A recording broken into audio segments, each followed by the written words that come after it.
Information, सूचना, इसको इन्होंने, देखिए जो समझने की बात है वो आप समझिए, जो इन्होंने स्पष्ट किया, जो मैंने आपको लास्ट सेशन में स्पष्ट नहीं किया था।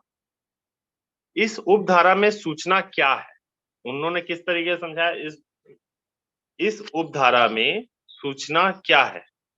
ठीक है, तो सबसे पहली बात, एफ जो है उपधारा नहीं है, तो इस बात पे मैं उनको मना करता हूं। मैं इसको क्लॉज के तौर पे पढ़ूंगा, ये एक क्लॉज है। ठीक है, अब परिभाषा को इन्होंने क्या बताया है, जिस बात से मैं सहमत हूं, यह परिभाषा विस्तृत, एक्सटेंसिव करते हुए बताया गया है। मतलब इस बात में किसी बात को, देखिए जब किसी चीज को ये बोला जाता है ना कि इसका मतलब ये निकाला जाए, है ना, मीनिंग निकाला जाए, तो मतलब सिर्फ उस चीज को मीनिंग निकालने वाली बात होती है। जब लेकिन अगर हम उसमें बहुत सारी चीजें जोड़ देते हैं, जब हम एक्ट को पढ़ते हैं, तो उस एक्ट को पढ़ने का तरीका उन्होंने बताया कि एक्सटेंसिव मोड में, विस्तृत तौर पे बताया गया है ना। और विस्तृत तौर को बताते हुए नीचे में क्या लिखा गया है, देखिए आप ध्यान रखिए, है ना।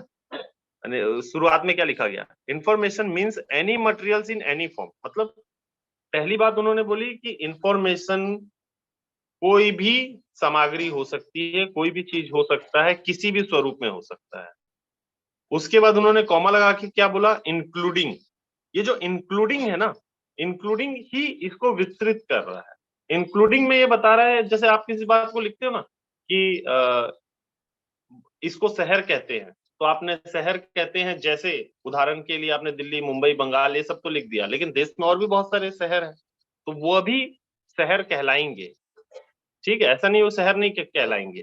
तो इन्होंने इंक्लूडिंग के अंदर में वो एक उदाहरण आपको बता दिया कि ये तो है शहर, इसके अलावा भी जो होंगे वो भी शहर होंगे। और उससे पहले क्या बता दिया, any materials in any form, मतलब कोई भी सामग्री किसी भी स्वरूप में हो, तो वो क्या है, सूचना है। ये सिर्फ सूचना है ना। ये सूचना को हम व्याख्यांकित कर रहे हैं, ना कि सूचना के अधिकार को।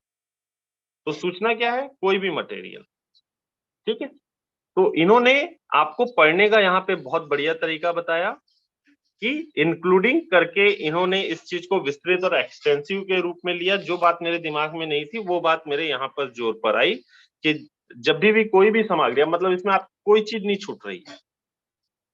Any materials in any form लिख देने के बाद नीचे में देखिए, हिंदी वाले जो साथी हैं वो इसके नीचे में देखिए, हिंदी के तरफ में दो च में, किसी भी रूप में कोई सामग्री से अभिप्रेत है। ठीक है, दूसरा जो है, मैंने जो बताते समय एक छोटी सी गलती की थी। मैंने गलती क्या की थी कि इलेक्ट्रॉनिक फॉर्म में रखा गया हो। वो एक्चुअली इलेक्ट्रॉनिक फॉर्म को किस तरीके से इन्होंने बताया है, जब मैं इसमें पॉइंटर लगा देता हूँ स्पॉटलाइट के जरिए से। ठीक है, ये data materials held in any electronic form, मतलब जब कोई सूचना जो है इलेक्ट्रॉनिक फॉर्म में होगी, तो वो डाटा मटेरियल के रूप में धारित होगी। जो मतलब इलेक्ट्रॉनिक रूप में उसको जब बोलेंगे, तो वो एनी जो भी मटेरियल होगा, इलेक्ट्रॉनिक फॉर्म की जो सूचनाएं होंगी, वो डाटा मटेरियल में रहने वाली है। इस बात को इन्होंने बहुत अच्छे से बताया है। और उसमें उन्होंने बताया कि जब हम सेक्शन 2J का क्लॉज, सब क्लॉज 4 को जब हम देखते हैं, जो बातें आती हैं वही सब डाटा मटेरियल है। उसको इन्होंने इसके साथ सहपठित करके बहुत अच्छे से समझाया है। ठीक है, इसके बाद इन्होंने बात बोली है कि जो चीज मैंने देखिए समझा दिया था, लेकिन फिर भी इन्होंने बहुत अच्छे से समझाया, सूचना की परिभाषा में उन निजी निकाय को भी रखा गया है जिनसे उन निजी निकाय पर नियंत्रण रखने वाला लोक प्राधिकरण कानूनन रूप से सूचना बुलाकर दे सकता है। ऐसे आवेदन निजी निकाय के कार्यालय में नहीं दिया जाना होगा, बल्कि आवेदन संबंधित लोक प्राधिकारी के जन सूचना अधिकारी के समक्ष ही प्रस्तुत करना पड़ेगा। जैसे कि मैंने ही पहले बताया था कि आप प्राइवेट बॉडी से इंफॉर्मेशन तो ले सकते हैं, लेकिन प्राइवेट बॉडी जन सूचना अधिकारी अपॉइंट करने के लिए, डेजिग्नेटेड करने के लिए बाध्य नहीं है ना। बाध्य सिर्फ लोक प्राधिकरण है, सरकारी या जो 2H में जो परिभाषित है वही प्राधिकरण लोक प्राधिकरण है। उस बात को उन्होंने बहुत अच्छे से डिफाइन किया है। और उसके लिए उन्होंने जो साइटेशन दिया है, आप चाहें तो साथी साइटेशन नोट कर सकते हैं। उन्होंने इस बात के लिए साइटेशन दिया है, Bombay high court Aurangabad bench का न्याय दृष्टांत बताया है।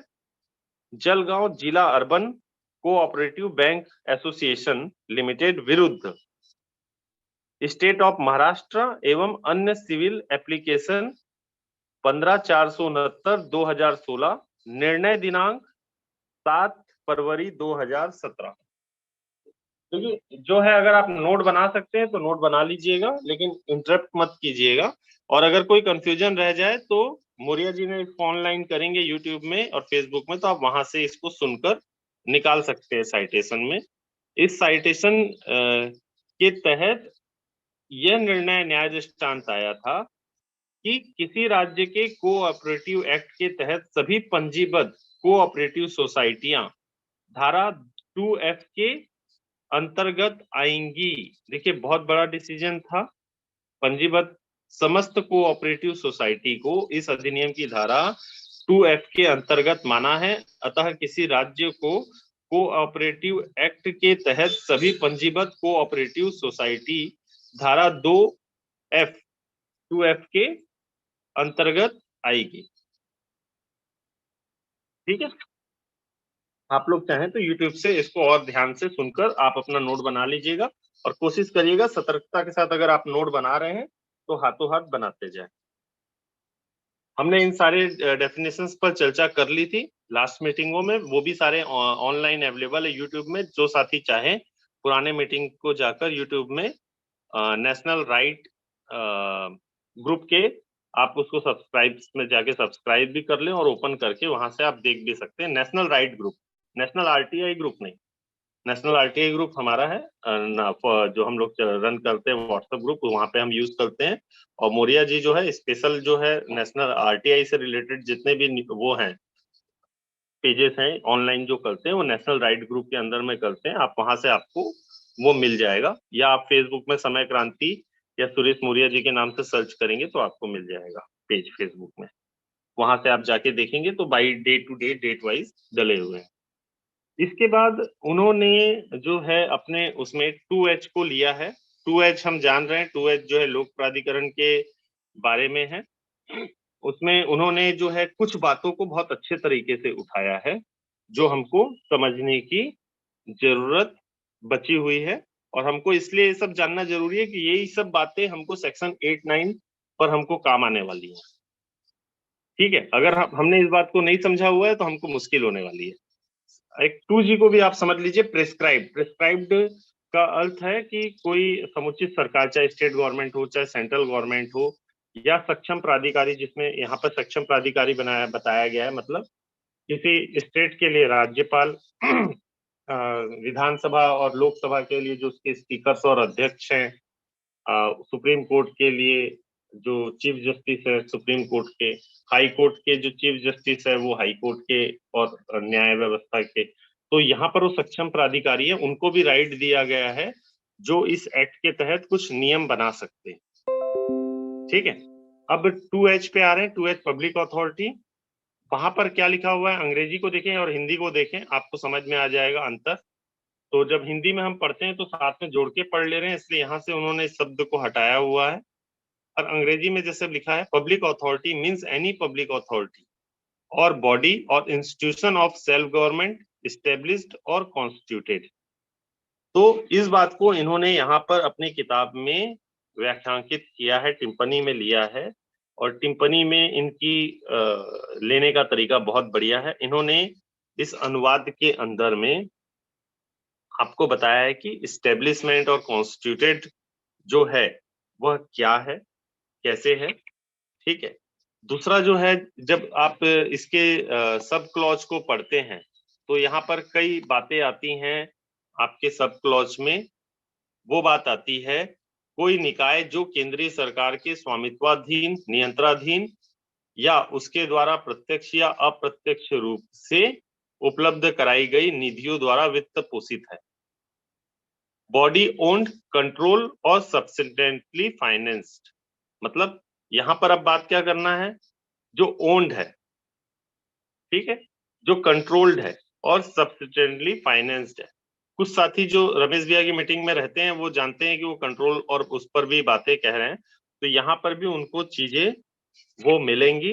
और यहाँ पर इन्होंने सब्सटेंशियली का जो अर्थ है उसको इस तरीके से व्याख्यांकित किया है।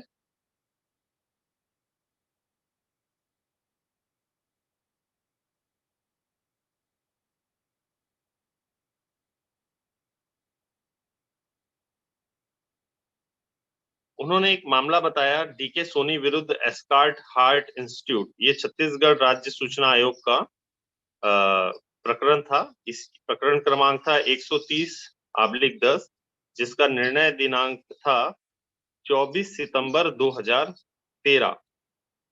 उसके अंतर्गत सूचना आयोग ने अंततः तो सूचना आयोग ने अस्पताल में भी जो है जन सूचना अधिकारी अपॉइंट करने के लिए इसमें आदेशित किया था, क्योंकि इससे पहले जो है वह जो है वित्त पोषित पर जाके अटक गए थे। और उन्होंने बोला कि जो अस्पताल है वो वित्त पोषित तो किया जाता है लेकिन वो उसके कंट्रोल में या उसमें नहीं है। तो इस बात को उन्होंने इस निर्णय में दिया है डीके सोनी विरुद्ध एस्कार्ट हार्ट इंस्टीट्यूट में। आप चाहें तो मैं उसकी पृष्ठभूमि पढ़ देता हूं। एक निजी अस्पताल था जिसे राज्य शासन द्वारा प्राइम जगह पर भूमि, भवन, उपकरण व अनुदान उपलब्ध कराए गए थे। उक्त अस्पताल में सूचना का अधिकार लागू करवाने तथा जन सूचना अधिकारी को नामांकित कराने की मांग के साथ राज्य सूचना आयोग में ये मामला गया था। ठीक है, तो इस मामले पर उन्होंने निर्णय दिया, क्योंकि यहाँ पे भूमि, भवन, उपकरण, अनुदान उपलब्ध थे, इसलिए ये सब्सटेंशियली फाइनेंस था। इस बात को यहाँ पे व्याख्यांकित किया गया है। दूसरा जो है उन्होंने निर्णय लिया है सुभाष चंद्र अग्रवाल विरुद्ध सुप्रीम कोर्ट ऑफ इंडिया।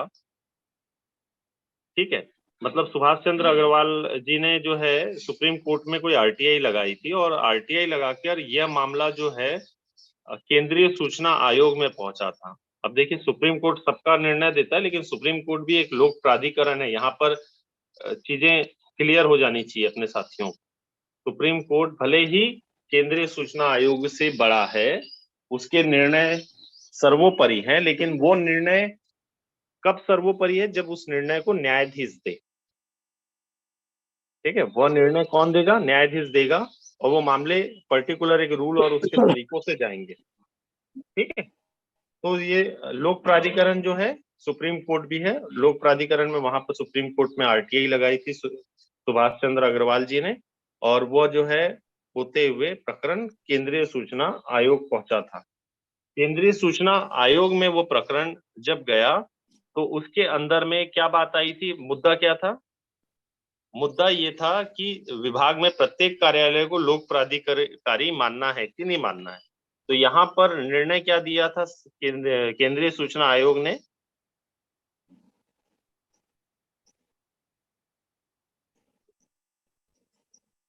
संस्था और उसका प्रमुख दो अलग लोक प्राधिकारी नहीं हो सकते।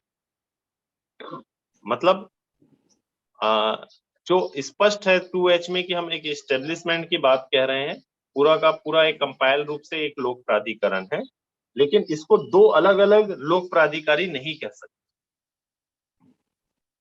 तो वो जो प्राधिकरण है उसी को आप प्राधिकारी मानेंगे, लेकिन आप इस बात को समझ सकते हैं कि जो उसका हेड है, जो उस काम को कराने के लिए रिस्पॉन्सिबल है, वह अगर पूरी चीजें नहीं हो रही हैं तो उसके लिए उसका लोक प्राधिकारी जिम्मेदार है।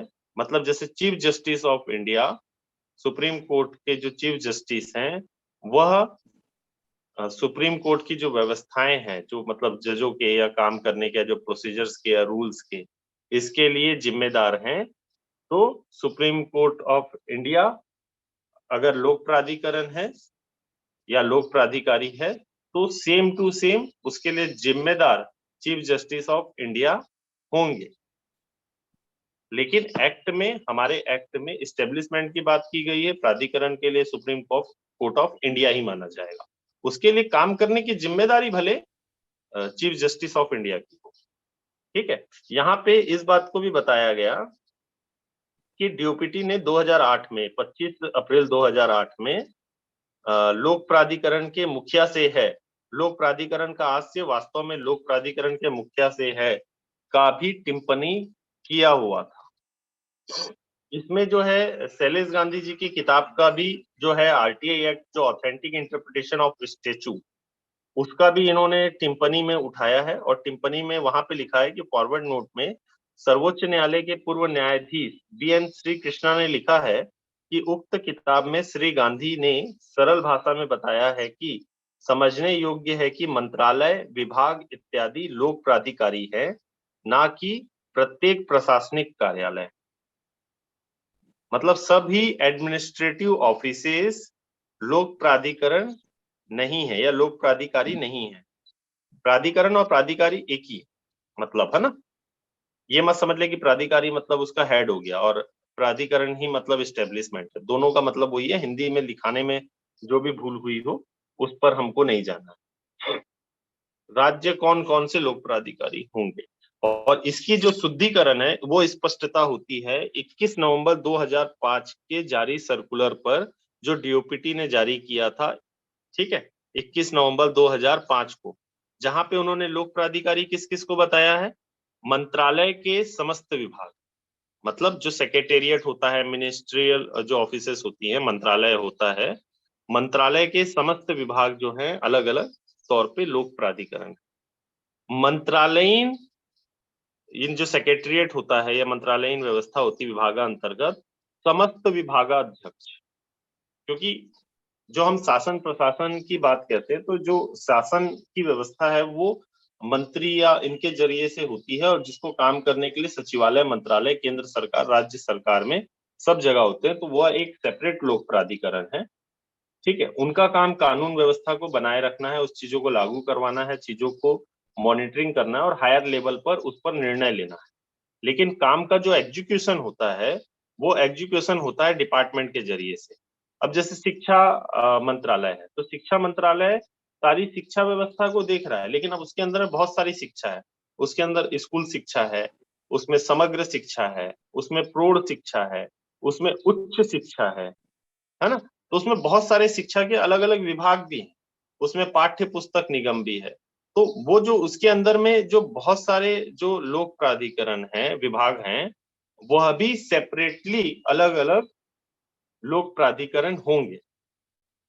ठीक है, उसके बाद उन्होंने तीसरा पॉइंट उठाया समस्त जिला अध्यक्ष, मतलब जितने भी जिले हैं, जिले के जो डीएम है या अध्यक्ष हैं, यहाँ पे डीएम की बात नहीं की है, यहाँ पे जिला अध्यक्ष की बात की है, तो कलेक्टर को हम यहाँ पे मानेंगे।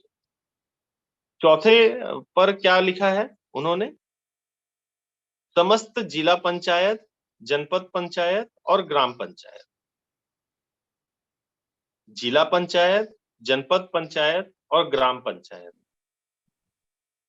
मतलब हर पंचायत जो है अपने आप में एक लोक प्राधिकारी है, प्राधिकरण है, और इनको जो बांधता है, सभी पंचायतों को बांधने वाले जो जनपद पंचायत होते हैं, और जिला स्तर पर हर जगह जिला पंचायत होता है, तो यह भी लोक प्राधिकरण है। आप ये नहीं बोलेंगे कि जिला पंचायत जो है सभी पंचायतों का वो प्राधिकरण है, इसलिए जिला पंचायत को हम लोक प्राधिकरण एक ही मान ले, और तो गलत है।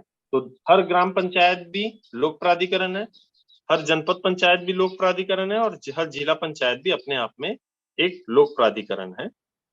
इसके बाद उन्होंने पांचवें पॉइंट पे बताया है कि समस्त नगर निगम, समस्त नगर पालिका, नगर पंचायत, ये भी लोक प्राधिकरण है। समस्त विश्वविद्यालय, जितने भी कॉलेजेस हैं, विश्वविद्यालय हैं, है ना, विश्वविद्यालय, उसकी बात की गई है, वो भी अपने आप में लोक प्राधिकरण है। सातवें नंबर पे क्या बोल रहा है? समितियां, जो कार्यरत बोर्ड, निगम, समितियां हैं, चाहे या कंपनी एक्ट में आने वाले जो सार्वजनिक कंपनी है, वो सब भी लोक प्राधिकरण है। आठवें पॉइंट पर क्या है कि वह स्वयंसेवी संस्थाएं जो सरकार के द्वारा वित्त पोषित हो। तो इस तरीके से इन्होंने इसको 8 हिस्सों में बांटा है। पता नहीं, मैं नहीं जानता कि आप लोगों को कितने काम आ रहा होगा जो इन्फॉर्मेशन मैं आप लोगों से साझा कर रहा हूँ, क्योंकि कई साथी जो हैं एग्जिट लिए हैं, तो हो सकता है उनको भाई इन बारे में जानकारी हो और उनका समय हो रहा हो, लेकिन मुझे जो है ये लग रहा है कि आप लोगों तक ये सारी जानकारियां मैं पहुंचा दूं। ठीक है, तो अब मुद्दा ये आता है कि ये ऐसी बातें क्यों की गई। लोक प्राधिकरण में हर कार्यालय को लोक प्राधिकरण भी बता दिया जाता है। तो इन्होंने यहाँ पर एक डिफाइन किया एक बात को, वो बात थी अंतिम अधिकार।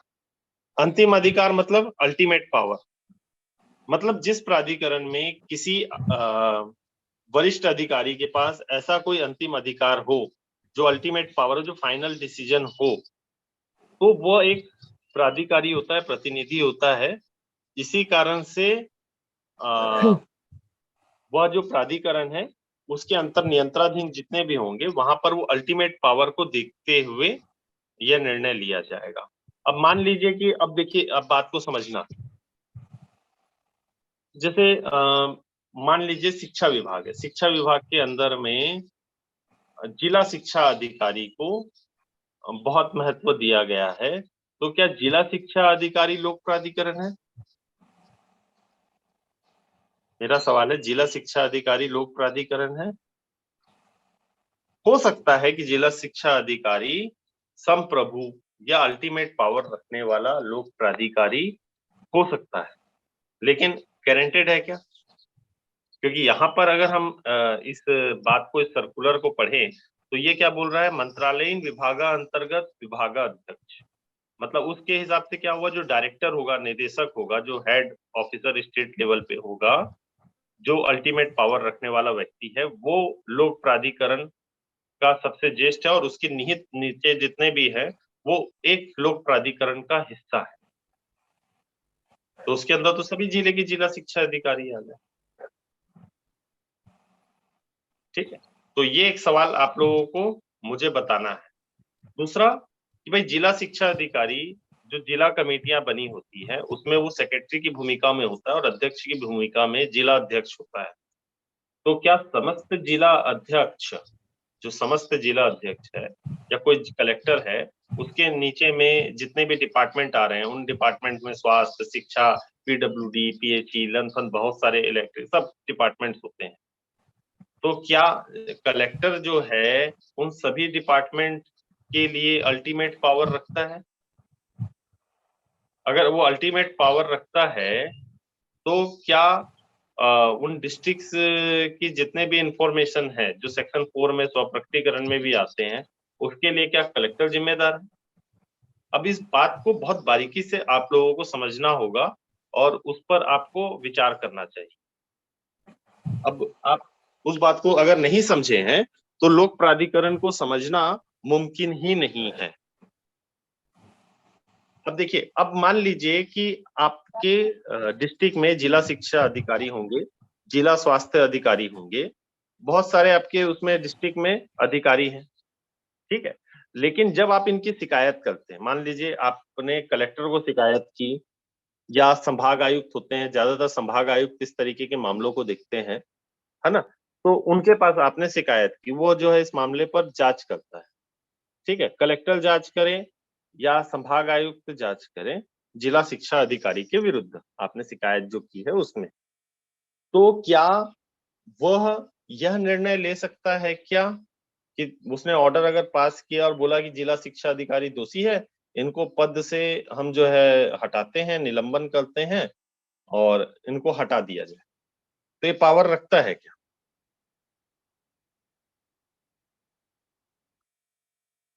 नहीं है। उसके पास मतलब अल्टीमेट पावर नहीं है। तो वो क्या करेगा, जांच तो करेगा और जांच रिपोर्ट संभाग आयुक्त जो है, ये कलेक्टर जो है, वो किसको भेज देगा, उस विभाग के उस हेड को जिसके पास वो अल्टीमेट पावर अवेलेबल होगा, जो यह निर्णय ले सकेगा कि उस जिला शिक्षा अधिकारी पे या जिला स्वास्थ्य अधिकारी के विरुद्ध कोई कार्यवाही की जा सकती है। तो मतलब अल्टीमेट पावर नहीं है कलेक्टर के पास।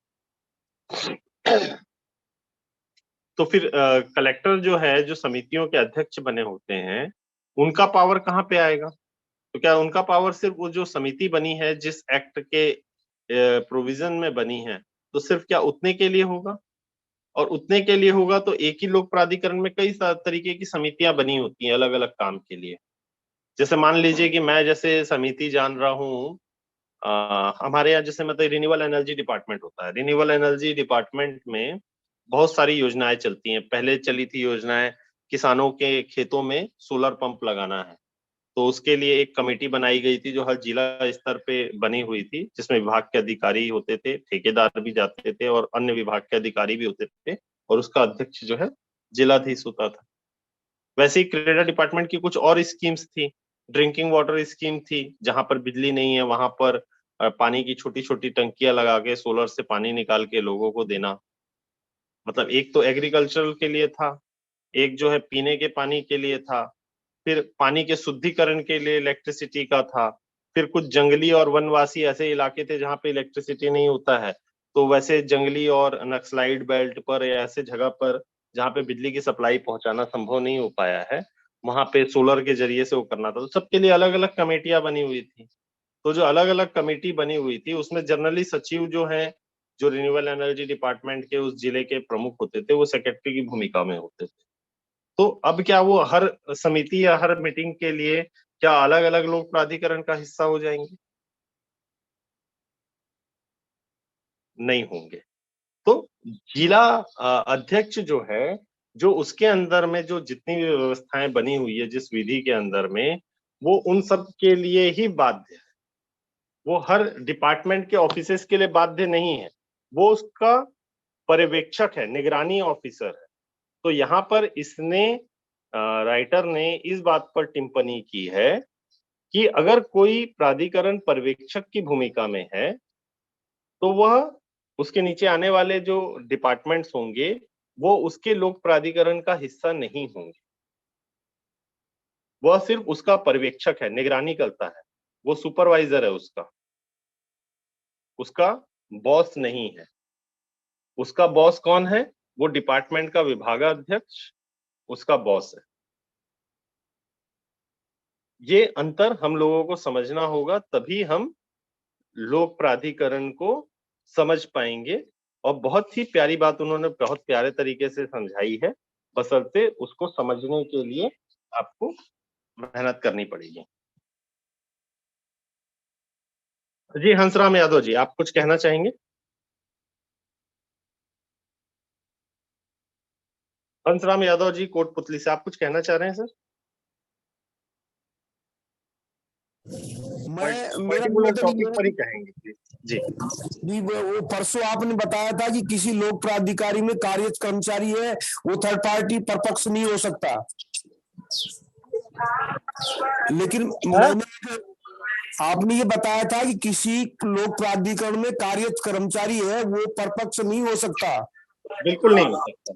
मैं अभी भी यही बात लेकिन बोलता हूँ।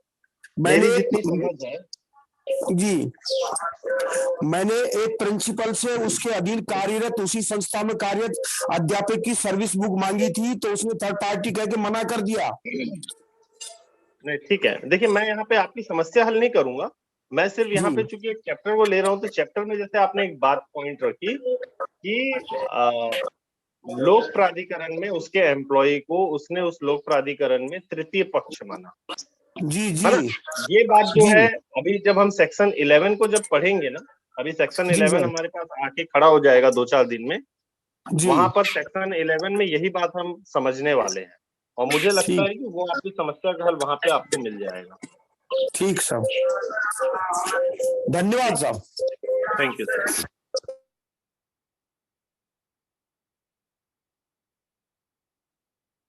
क्योंकि बीच में हम टॉपिक से नहीं बदलना है, लेकिन आपने टॉपिक पर ही बात की है। लेकिन वो टॉपिक क्या है? तृतीय पक्ष से रिलेटेड है। तो तृतीय पक्ष को हम लोग सेक्शन 11 को जब पढ़ेंगे तो उसमें आ जाएगा। मैं इस बात को ध्यान रखूंगा, आपकी बात को, कि मैं उसमें वो चीज कवर करा दूं और कंफ्यूजन उसमें ना रखूं। हालांकि मुझे तो कोई कंफ्यूजन नहीं है, लेकिन धन, धन्यवाद जी, हो जाती है धन्यवाद। दिक्कत। जी। क्योंकि ज्यादा समय बचा नहीं है, मेरे को तो लग रहा है कि टिप्पणी वाला मैटर, बस मुझे आप लोग इतना बता दीजिए कि जिस तरीके से अपन ये टिप्पणी को समझने की कोशिश कर रहे हैं, क्योंकि आज अगर ये कंप्लीट नहीं हो पाता है तो कल फिर लेना पड़ सकता है, तो इसे लूं या नहीं लूं, या आगे सीधा सेक्शन 8-9 पर बढ़ जाए, बस एक बार अपनी राय दे दीजिए, ताकि मैं कल उसी के हिसाब से तैयारी रखूंगा आप लोगों के लिए। किसी का कोई इसमें सलाह है? किसी को कुछ कहना है, मतलब किस तरीके से जैसा हम चल रहे हैं वो ठीक है, या सीधा हम सेक्शन 8 और 9 पर आ जाए कल? सर मैं कुछ सर। हाँ बोलिए। सर टिप्पणी को सर थोड़ा skip करके कल 8-9 पर ही अगर अभी भी आ सकते तो भी ठीक रहेगा सर।